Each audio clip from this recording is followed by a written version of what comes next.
Cuma ini. Ya.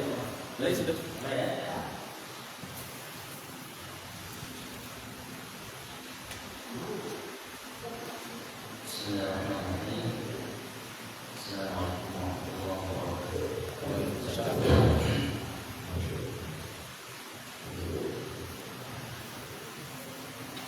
Alhamdulillahirabbil alamin. Wassallallahu wasallam ala rasulil alamin.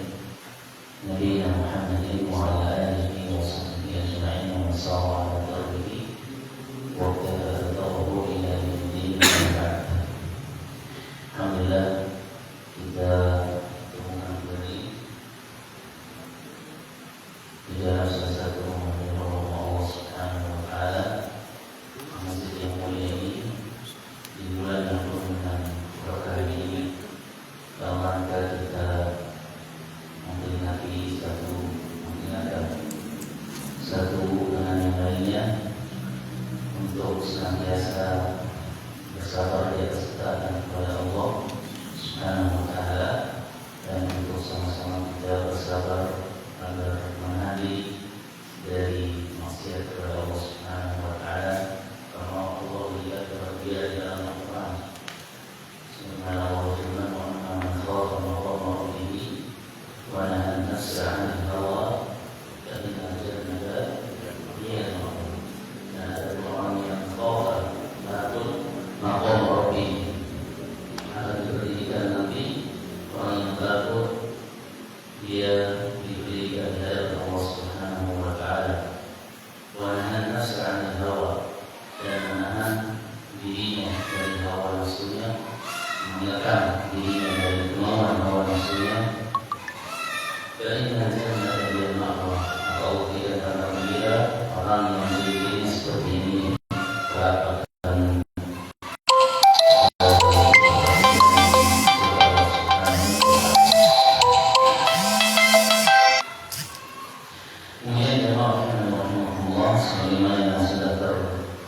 jadwal yang sudah dituliskan di dalam jadwal. Kita kembali membahas dan melanjutkan serial pembahasan tentang fikih itikaf. Kita sudah membahas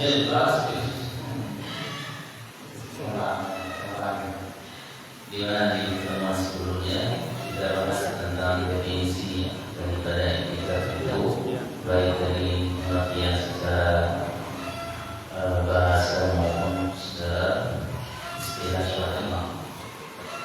Dan maka kali ini kita membahas tentang dalil persyariatan itikaf, dalil anjuran itikaf. Ya, dalil tentang anjuran beritikaf.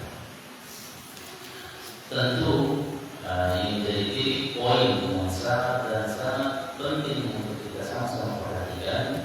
Yang namanya ibadah itu butuh apa? Butuh dalil ibadah.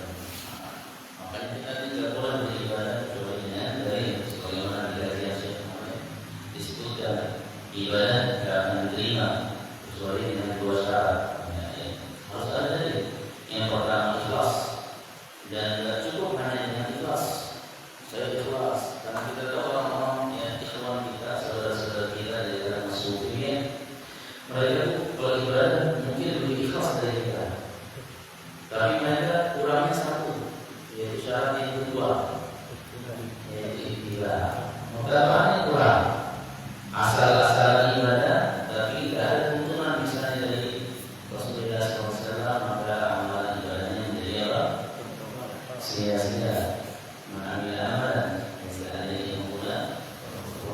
Siapa yang mengerjakan satu amalan ibadah yang tidak pernah dianjurkan, tidak pernah diperintahkan, sekali ini yang pernah diperintahkan adalah Nabi SAW, maka ibadahnya jadi sia-sia. Nah sekarang pertanyaannya, itikaf ini disyariatkan atau tidak? Ternyata disyariatkan. Mana dalilnya? Makanya Syekh kemarin menekankan, dan kita sedang bahas dalil kemarin. Setiap pertanyaan materi di balik apa namanya kajian anak asal sama Syekh, aku tanya dalil sih susah mereka apa dalil. Saya yang bilang kemarin bukan susah, tapi mereka yang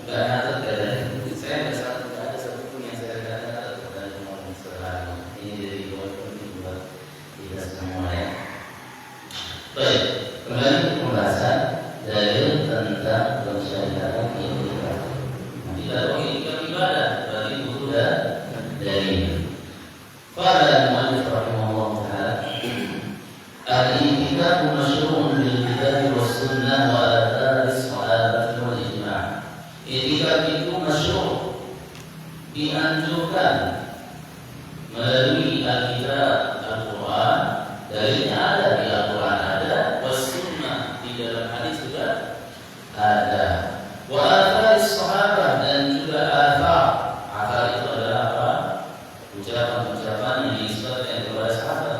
Wal ijma', bahkan dalil yang terkuat adalah ijma'. Kalau ijma' itu sudah tidak bisa kita langgar. Ini semuanya ada. Baik, kita mulai dari Al-Quran, Alkitab. Qauluhu ta'ala, Allah Subhanahu wa ta'ala berfirman. Ini dihafal. Dan sudah kita hafal semua. Allah berfirman, "Wa la tubashiruhunna wa antum 'akifuna fil masajid." Ya. Nah, ketika kita menghafal dari para jemaah, maka kita juga dituntut untuk mengetahui sisi pendalilan. Dalam bahasa Arab, wajibul dalal atau wajibul dilalah. Sisi pendalilan dari mana? Kok ayat ini jadi dalil? Kok bisa jadi dalil? Contoh misalnya dalam ayat ini, wala tubashiruhunna wa antum 'akifuna fil masajid. Apa artinya? Artinya wala tubashiruhunna, dan janganlah kalian menggauli istri-istri kalian sementara kalian sedang beriktikaf di masjid. Saya ulangi, artinya janganlah kalian menggauli istri kalian sementara kalian dalam keadaan sedang beriktikaf di masjid. Surat apa? Surat Al-Baqarah ayat 187. Ya, surat Al-Baqarah ayat 187. Ini kita harus sering kita ayat ini. Ini ayat yang bicara tentang puasa.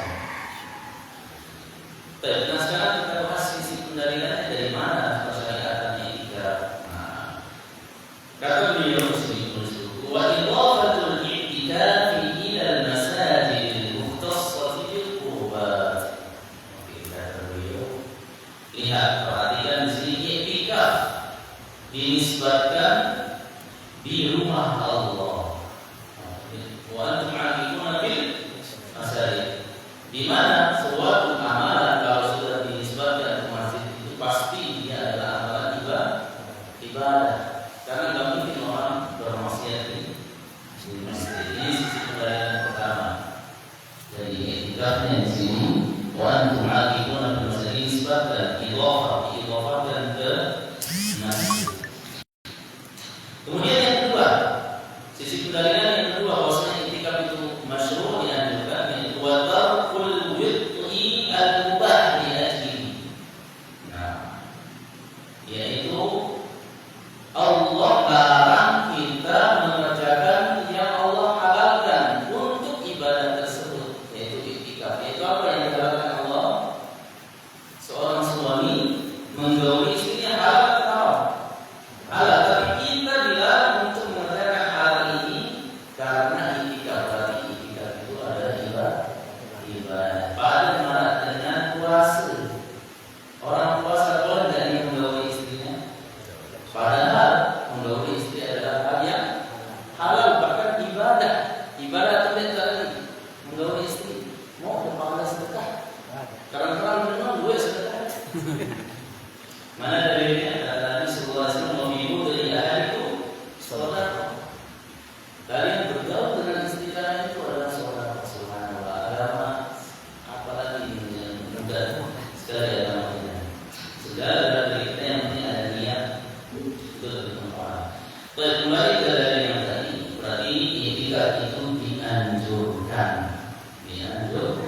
Dalil yang kedua juga dari Al-Quran, yaitu dari yang kita baca kemarin, di mana Allah berpesan kepada Nabi Ibrahim untuk membersihkan Masjidil Haram bagi orang-orang yang tawaf dan beriktikaf.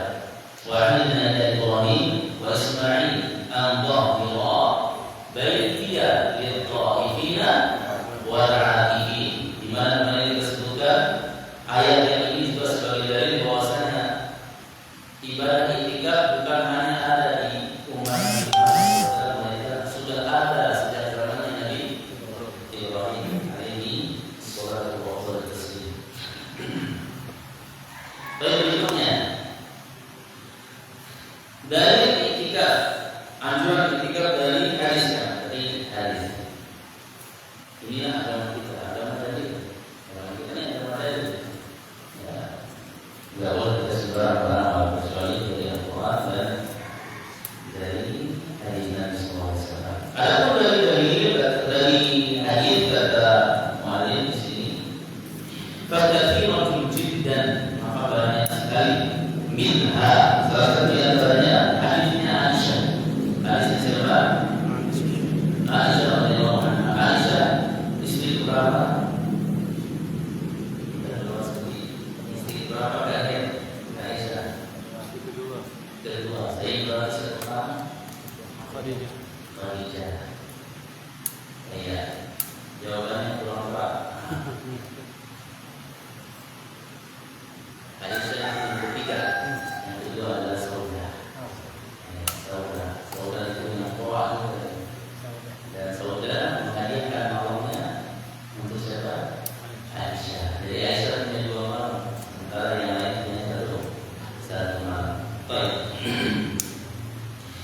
Ibunda Ummul Mukminin Aisyah radhiyallahu anha, beliau berkata di dalam hadis sahih riwayat Imam Bukhari dan juga Muslim, kana Rasulullah SAW ya'takiful ashrul awakhir.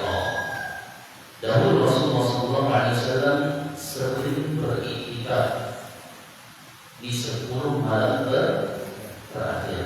Di sini pakai pas presentasinya di sini. Dan Rasulullah ya'takif setelah fi'il madhi dan fi'il mudhari. Dan ya'takif ini menunjukkan istimrar. Ya, ini menunjukkan apa? Istimrar, yaitu keberkesinambungan terus-menerus. Subhanallah. Jadi Nabi di akhir-akhir ayat itu terus beliau beriktikaf di 10 malam terakhir hatta tawaffahu, sampai beliau diwafatkan oleh Allah Subhanahu wa taala. Ibunda Aisyah radhiyallahu anha. Tsumma tataba'a azwajuhu min ba'dihi.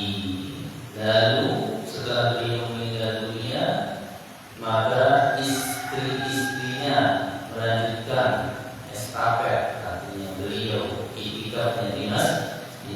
Ini juga dapat dari bahwasanya wanita juga dianjurkan untuk beriktikaf, tapi dengan syarat-syarat yang mungkin nanti kalau kita bahas.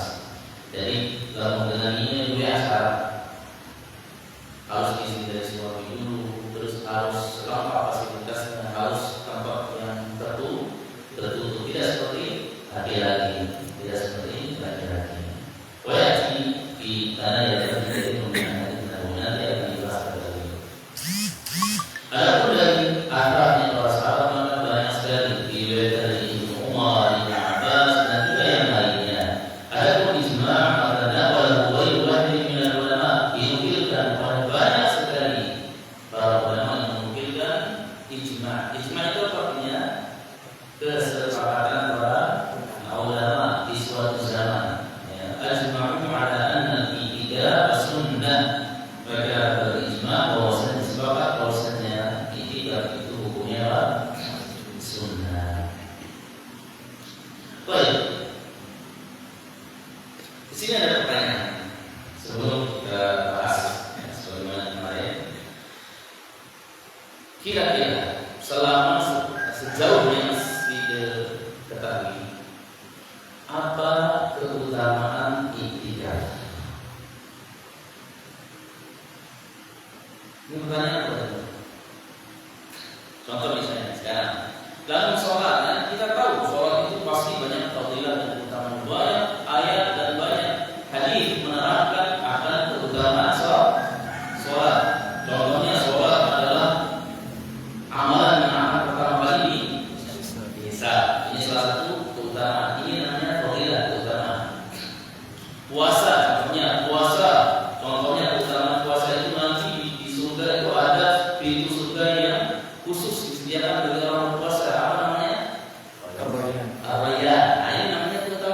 Nah, ke iktikaf.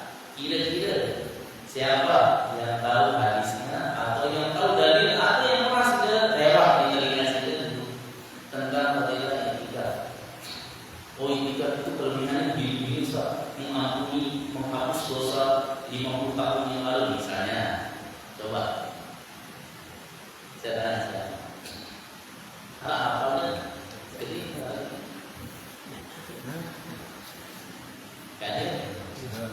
belum ada. Dia Ustaz menghapus dosa setahun yang lalu misalnya. Nah, ini fadilah kata dia fadilah. Walam yarid fi fadl al-i'tikaf syai'un min al-ahadits ats-tsabitah 'an Nabi sallallahu alaihi wasallam. Tidak ada satupun dalil tentang keutamaan i'tikaf. Satupun enggak ada dalil sahih. Banyaknya dalil-dalil yang dhaif. Kemarin saya coba periksa, ternyata banyak dalil-dalil tentang fadilah i'tikaf, hanya saja dalilnya tidak lepas dari kata dhaif bahkan maudhu'. Ada yang mengatakan ini adalah hadis sesuai baca kemarin menghapus dosa 2 tahun yang lalu. Cuma hadisnya apa? Bahkan Imam Abu Dawud Sulaiman bin Ash'ab As-Sijistani rahimahullah taala, beliau pernah bertanya kepada Imam Ahmad, ya, di dalam kitab beliau Masail Abi Dawud tentang masalah pertanyaan-pertanyaan Imam Abu Dawud. Qultu li Ahmad, wah kebetulan Imam Ahmad punya Abu Dawud, Imam Abu Dawud. Ta'rifu fi fadl al-i'tikaf syai'an, wahai Imam Ahmad, apakah Anda mengetahui satu hadis saja tentang keutamaan i'tikaf? Kata Imam Ahmad, la. Subhanallah. Kata Imam Ahmad, dia nak sedikit hadis. Illa syai'an dha'ifan, kecuali hadis-hadis dhaif. Nabi bertanya mungkin sekali berasal terus i'tikaf orang tidak ada keutamanya. Keutamaan i'tikaf itu masuk dalam keutamaan amalan-amalan yang umum. Jadi keutamaan umum sebagaimana amalan-amalan yang lain. Dan ini kemarin sudah disinggung oleh Syekh. Kenapa kita harus i'tikaf di 10 malam terakhir? Karena dua. Jadi keutamaan i'tikaf di 10 malam terakhir ini dua. Kalau hadis tidak ada, tapi secara umum iya. Yang pertama, yang tidak ada beda, yaitu mengikuti Rasulullah SAW. Jadi mengikuti niat kita tidak dengan Nabi itu sudah ada pahala. Ingat dari para jemaah, Nabi buka sandal ketika sholat, mereka itu buka sandal tanpa tahu alasan. Padahal dia tahu Nabi kenapa dia buka sandal, tapi saking itibanya para sahabat, saking apa sebenarnya fanatiknya para sahabat kepada Rasulullah, tanpa basa-basi, tanpa tanya-tanya, langsung buka sendal. Iya. Loyalitas, ya. Loyalitas kepada Rasulullah. Ketika Nabi SAW nanya Rasulullah, kenapa kalian buka sendal? Wahina, katanya, barangkali tidak serius itu buka sendal. Mereka buka juga. Enggak. Saya telah buka sendal karena Jibril datang di sendal saya ada, di salah satu sendal saya ada kotoran. Tapi yang dari saksi pelajaran kita para sahabat, lihat bagaimana itibanya mereka kepada Rasulullah SAW. Jadi di sini ketika kita i'tikaf, maka kita dapat pahala ittiba kepada siapa? Rasulullah SAW. Yang kedua, yang i'tikaf di rumah. Kemarin kita sebutkan yang namanya i'tikaf di mana?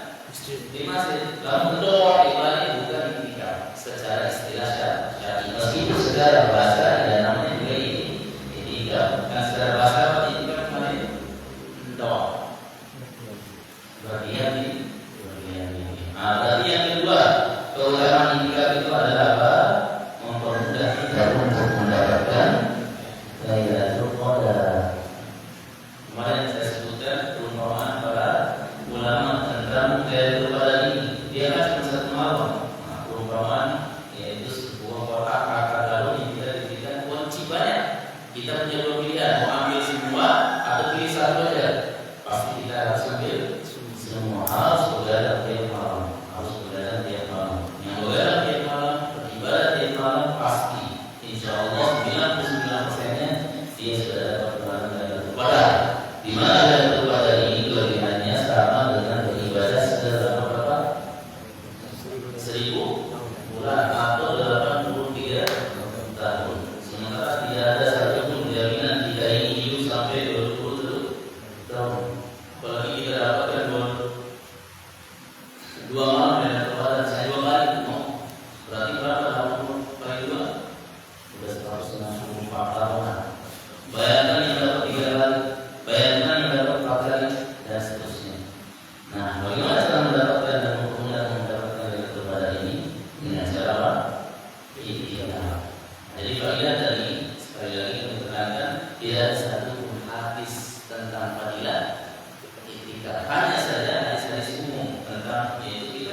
Kemudian pembahasan berikutnya dalam kitab ini yaitu hukum i'tikaf bagi wanita.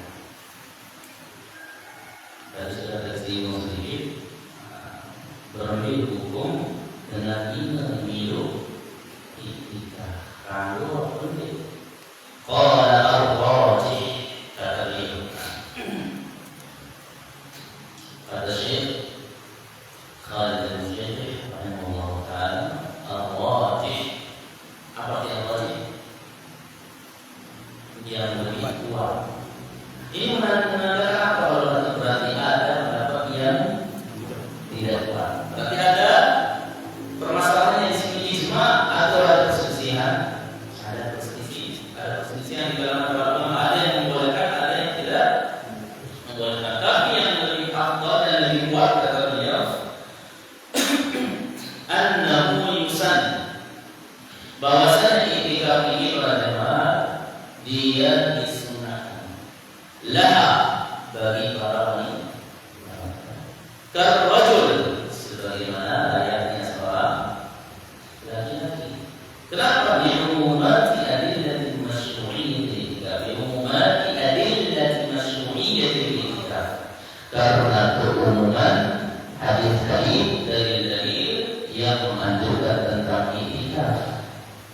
Wa hadis Aisyah, dan dalilnya juga adalah hadis Aisyah radhiyallahu anha.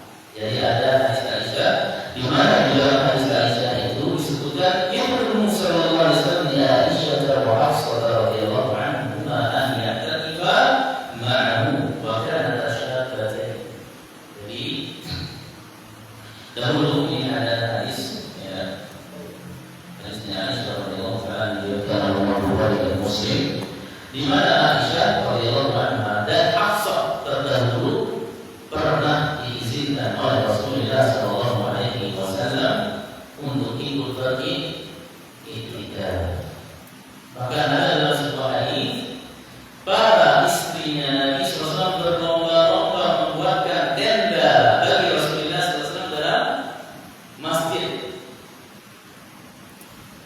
Saat pertama membuat tenda berarti Aisyah, tendanya Rasulullah, tendanya Aisyah. Hafsah tidak mau kalah, buat tenda. Dua tenda Nabi coba dia kasih nado. Yang lain juga Musalamah dan yang lainnya buat tenda semua. Jadi bila istri dan Nabi segitu banyak tenda yang Nabi sallallahu alaihi wasallam di dalam masjid Nabi sallallahu alaihi wasallam. Tenda siapa ini banyak sekali? Para sahabat terdiam lalu memperhatikan diri, ya Rasulullah, tenda di sini makan ke dalam. Ini bersensi dengan turunan Aisyah dulu, terus Hafsah, terus yang lain ikut. Rasulullah SAW, saya dari i'tikaf. Gara-gara apa? Gara-gara cemburuan seperti ini saya tidak suka. Burung. Terus akhirnya burung kena i'tikaf. Dan Nabi SAW pokok 10 i'tikaf terakhirnya di 10 di bulan Syawal. Ini juga dari bulannya i'tikaf selain bulan Ramadan. Subhanallah. Ya. Anas di Nabi sallallahu alaihi wasallam. Kemudian, kenapa juga seorang wanita diperbolehkan i'tikaf? Ada kaidah usul fikih katanya di sini. Apa kaidah usul fikih itu? Ada kaidah pertama yaitu segala hukum yang berlaku bagi para laki-laki, itu juga berlaku bagi seluruh wanita. Sekali lagi, apa kaidahnya? Segala hukum yang berlaku bagi laki-laki juga berlaku untuk para wanita. Allah Subhanahu wa taala dalam Al-Qur'an contohnya, wa aqimus shalah. Allah perintahkan kita untuk salat. Ini khusus laki-laki atau perempuan? Kita katakan umum. Selama tidak ada dalil yang mengkhususkan. Ini kaidah usul agama. Apa katanya dari itu? Unas, burung lagi. Kaidah satu, segala hukum yang berlaku bagi para laki-laki atau bagi para laki juga berlaku bagi wanita, kecuali ada dalil yang mengkhususkan. Contoh dalil tentang haid khusus bagi para wanita, ya, laki-laki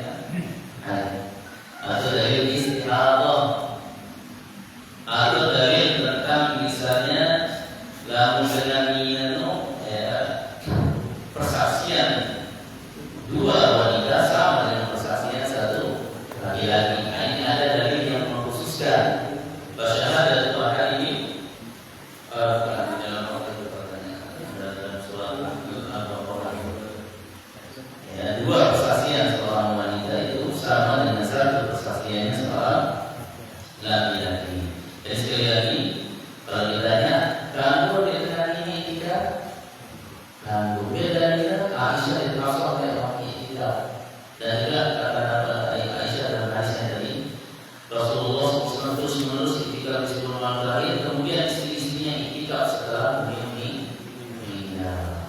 Ini dalilnya. Dan juga dalilnya dari kaidah usul. Kaidah itu apa maknanya? Semua hukum yang berlaku untuk laki-laki juga berlaku untuk para wanita. Baik.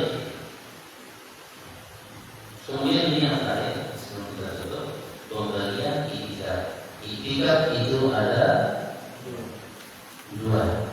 Itikaf ada berapa? Ada dua macam. Yang pertama itikaful masnun, itikaf yang sifatnya sunnah. Mana dia itikaf yang sifatnya sunnah? Semua itikaf, hukum asal itikaf itu sunnah. Dan yang kedua itikaf wajib, itikaf yang sifatnya wajib. Dan itikaf tidak akan jadi wajib kecuali orang itu yang mewajibkan dirinya sendiri dengan cara bernazar. Berarti itikaf nazar. Kedua, hukum asalnya itikaf sunnah dan dia akan menjadi wajib apabila seorang bernazar. Kedua, hamba bernazar. Berjanji. Oh, berjanji. Itu nazar. Bernazar itu adalah seorang mewajibkan dirinya amalan yang tidak wajib. Itu nazar.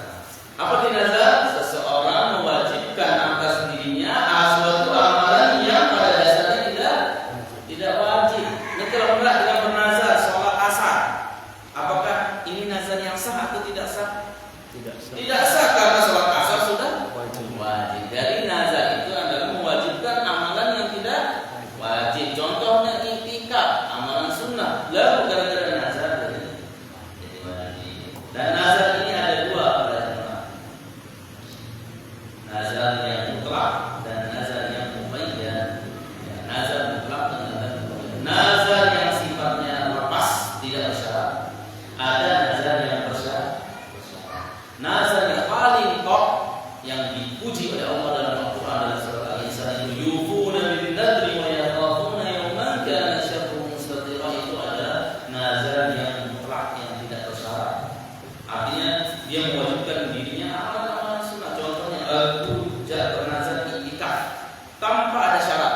Nah, nazar yang dicela Rasulullah SAW dalam sebuah hadis itu, sesungguhnya nazar itu tidak keluar dari kecuali dari ucapannya orang bakhil, itu adalah nazar yang bersyarat.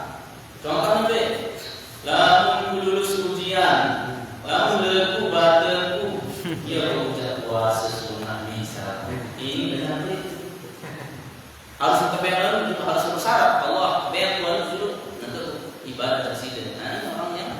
Ini nazar yang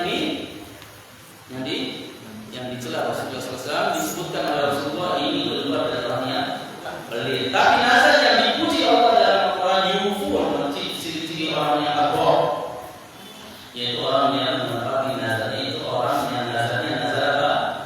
Mutlak tanpa ada syarat. Allah tidak kasih, Allah kasih atau tidak kasih, dia ya Allah saya bernazar nanti malam saya sholat tahajud 10 rakaat. Tapi tanpa ada syarat. Ini nazar yang paling top. Ya, ini nazar. Baik.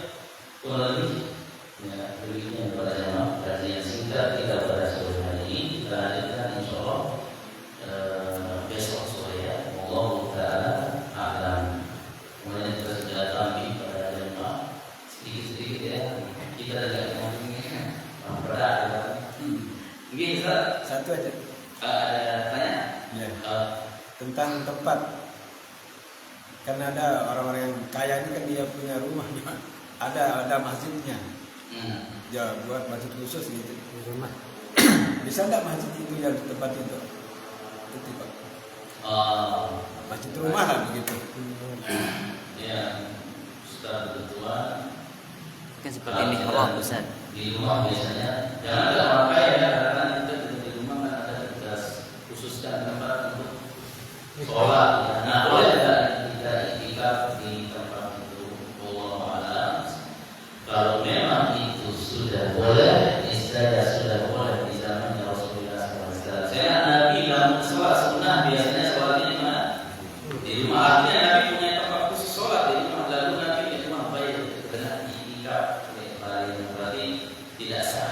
Kita meskipun itu disebut dengan musola dalam bahasa Arab itu musola, kalau kita tidak ada itu musola di BT, jangan sampai di rumah kita ada tempat sholat gitu. Ya, ini disebut tidak dengan musola. Musola cuman Allah alam sebatas kemudian itu nggak sah. Gitu. Kapan dia sah? Di masjid Allah Subhanahu Wa Taala, di tempat ditunaikan sholat berjamaah. Saya alam otomatis dalam itikaf itu adalah Ustaz. Namun sholat berjamaah itu enggak ibadah kan? Belum sholat jamaah. Namun sungguh-sungguh berarti jangan dibayar di sini. Meskipun di sini juga apa? Di sini lebih afdalnya di masjid Jami. Biar tidak keluar Jumatan. Kalau misalnya di musola, tapi musola itu tetap sah karena dididikan di situ sholat berjamaah. Allah Taala.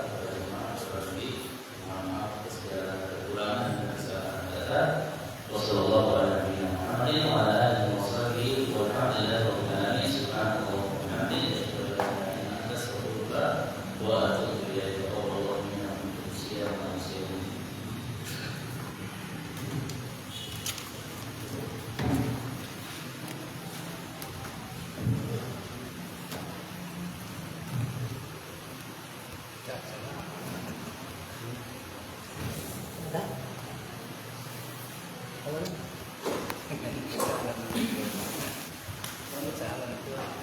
Ya. Bisa kok.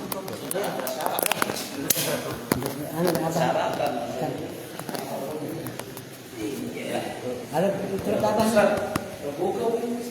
Iya. Insyaallah harus diizin dulu. Sekali-sekali izin. Ada